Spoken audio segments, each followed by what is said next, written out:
আল কুরআন শব্দে শব্দে অনুবাদ। আজকে আমরা পড়ব সূরাতুন নাসর। আউযু বিল্লাহি মিনাশ শাইতানির রাজিম। আউযু শব্দের অর্থ আমি আশ্রয় চাই, বিল্লাহি আল্লাহর কাছে, মিনাশ শাইতানির রাজিম মিন মানে থেকে, শাইতানির রাজিম শব্দের অর্থ বিতাড়িত শয়তান। সরল অনুবাদ হবে আউযু বিল্লাহি মিনাশ শাইতানির রাজিম। আমি আশ্রয় চাই আল্লাহর কাছে বিতাড়িত শয়তান থেকে। বিসমিল্লাহির রহমানির রহিম। বিসমিল্লাহি শব্দের অর্থ আল্লাহর নামে, আর রহমান শব্দের অর্থ পরম করুণাময়, আর রহিম শব্দের অর্থ অসীম দয়ালু। সরল অনুবাদ হবে পরম করুণাময় অসীম দয়ালু আল্লাহর নামে। ইযা জাআ নাসরুল্লাহি ওয়াল ফাতহ।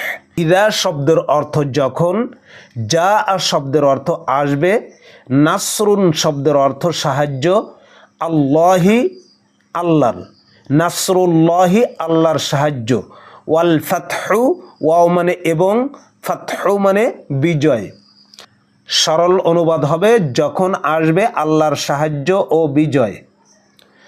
ওয়ারাআইতান নাসা ইয়াদখুলুনা ফি দীনিল্লাহি আফওয়াজা।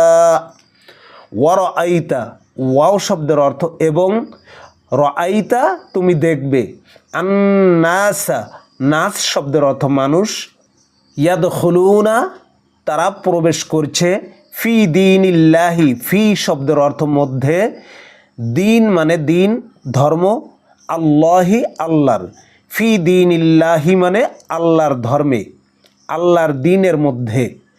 আফওয়াজা শব্দের অর্থ দলে দলে।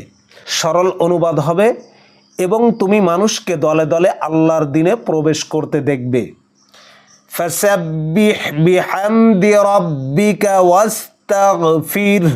ফাসাব্বিহ শব্দের অর্থ তুমি পবিত্রতা বর্ণনা করো, বিহামদি প্রশংসা সহ, রব্বিকা তোমার রবের, অর্থাৎ তোমার রবের প্রশংসা সহ পবিত্রতা বর্ণনা করো।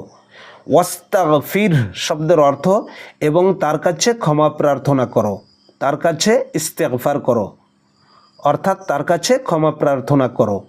সরল অনুবাদ হবে সুতরাং তুমি প্রশংসা সহ তোমার রবের পবিত্রতা বর্ণনা করো এবং তার কাছে ক্ষমা প্রার্থনা করো।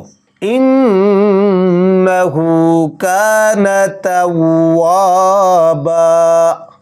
ইন্নাহু শব্দের অর্থ নিশ্চয় তিনি, কানা হলেন, তাওয়াবা তওবা কবুলকারী।